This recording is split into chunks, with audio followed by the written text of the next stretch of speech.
Okay, mayong mudto na usab kinatong tanan Luzon, Visayas, Mindanao. Mayong mudto Philippines, mayong mudto world, mayong mudto universe. Ana punta manghigala dinhi nga atong tulumanon sa kahanginan CONA Catechesis on Air ug ako lang gihapon kining inyong ubos nga alagad Reverendo Padre Edwin Academia Acab.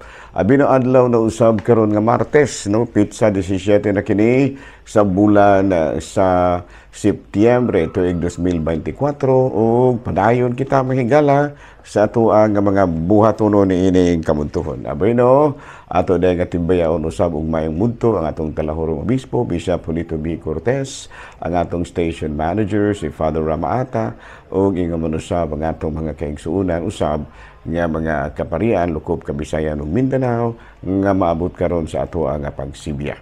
Hala no, may mudto na kanaton tanan nang hinaot kita nga ani kitang tanan sa Kapiskay Panglawas. Sa dili pa mahigala, ato na nga ipaabot ang atong pakasubo ngadto sa pamilya ni Reverendo Padre Moises Selva, no, sa iyaha usab nga kining matud pa pagbiya na niining kalibutan na, no, si Brother Moises atong suod nga higala o gani pulo pareho ra sa aning edad, no, si Father Moises, no, kami kamera ining edara sa mana nga medyo suod-suod jud me o padayon ang ato ang mga pahasubo ngadto sa pamilya ni Father Moises Selva. Sa tanan nga mga kaparian, no, ato na pag-ahip ato pon nga pagtimbaya.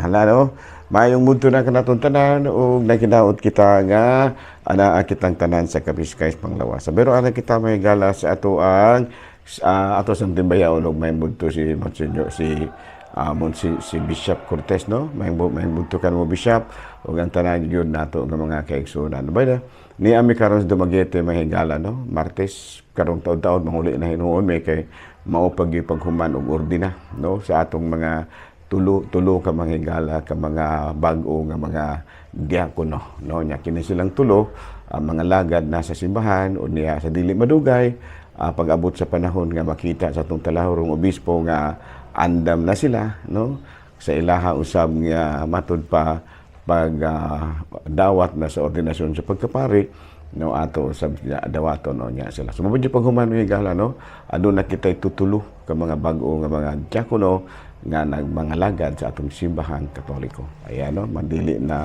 nagkadaghan gihapon ng mga kaparian mahigala.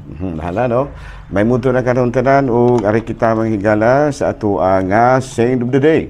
Abay no ang atong Saint of the Day karon walay lain kung dili si San Roberto Bellarmino. Abay no mahigala kini si San Roberto Bellarmino, usa kini siya ka miyembro sa Jesuit Society, no, Society of Jesus, o niya nahimo kini siyang sa usa ka matud pa magtutudlo or professor sa Louvain. O niya made a cardinal by Pope Clement VIII, o niya usa kini sa kabantugan nga theology. Ayan, namatay siya niadtong September 17, 1021 ug gani nakanonized siya isip usa ka santo niadtong 1930. So karong adlaw may gala gihinumduman nato ang lain na pong patron sa Katolikong simbahan, si San Roberto sa Bellarmino. Hala no, padayon ta sa ato ang mga pagpangalagad ari kita may gala sa Saint of the Day. Brino ang atong Saint of the Day karon walay lain adili ang ato Vatican News humana mahigala ang Saint of the Day, no, si San Roberto Bellarmino. Unya ari kita sa atong Vatican News. Vatican News mahigala ang rector sa National Shrine of the Divine Mercy nga si Monsignor Ranilio Trilliana, no, giuli na ang iyahang hinulamang kilabuhi ngadto sa Ginoo, no, namatay siya nadto nakalabay nga adlaw, no. Unya matud pa ang hinungdan sa iyang hinanaling kamatayon mao ang cancer. Balita ang higala gikan sa Vatican, Pope Francis matud pa sa iyahang mga wali sa iyang pagbisita sa Singapore, matud pa niya follow Saint Francis Xavier in spreading the good news, matud pa niya, no. Gani kini si Saint Francis Xavier, no, daghan man ni silang Francis ang pangalan, kini siya dili ni siya di Assisi, Saint Francis Xavier, no? Giila siya nga mao ang bantugang magwawali, bantugang seminaryo sa Asia ug sa Oceania. Miabot siya sa Malaysia ni antong tuig ni antong ika-16 nga siglo ug gani responsable usab siya sa pagpahigayon og misyon sa Singapore. No, mao kadtong higala mga balitang simbahan ini kamuntuhod ug ako lang gihapon kini inyong ubos nga alagad Reverend Padre Edwin Academia Akam. Bueno mga higala ato day nga timbayaon og may munto usab ang ato ang mga higala, no, si Padre si Sinong Pulding. Kumusta naman kanong Pulding? Ay okay ra ko kay Padre, wala ra koy problema. Mawan. Lisod kay ng tao wala problema nung Pulding, kinahanglan nga daan jud kay problema gamay. Ay sige gud na nila may wala, daan na may problema. Bisag burag wala ra man. Ay sige. Yung pugsag yun nung Pulding, pugsag yun nga naa kay problema. Kaya matud pa, dili normal ang taong wala problema. Ay madahan ka pa dahil wala mo kay problema, di dahil ko normal ini. May pruhan, may pruhan. Well, anyway, wala dyan kayo mahuna-hunaan, usaon man nato, dili nato pungso, no? Kumusta naman ka, Mr. Cheng? Huwag ka na kung paano, no? Wala ka problema, very good, no? So, panayon tayo mahigala. Manayon kita sa ato ang mga buhatono ni ining kabuntuhon ato dahil nga timbayaon og may mundo nga ato ang higala ang atong gawik din na sa may kalumbuyan. O galing ka na siya ros dumagiti nakita pa mi kanina. So si Padre Christian Durango nakita pa mi kanina si Gawix, no? Ani ami karos dumagiti karon taon-taon mga higala mga alauna alas 2 pasado mo hinahinay na pumigdailos pamauli din sa tagsa-tagsa namo ka mga assignments. Okay. Hala, no? Padayon di ay kita sa ato ang mga pagpangalagad. Arin na kita mga higala. Ato sang gihunungan di mga higala. Lang atong katikisim kabahin sa credo. Kaya ato sa kaya medyo busy-busy ko gamay. Medyo gi-review na to gamay ang ato ang mga nangagi nga mga topics. Abi no, ari kita sa pangutana. Nga naman nga mga katolikong pari nagpuyo man nga silibato. No? Sa kinabuhing celibate. No? Sa ito pa walay pari.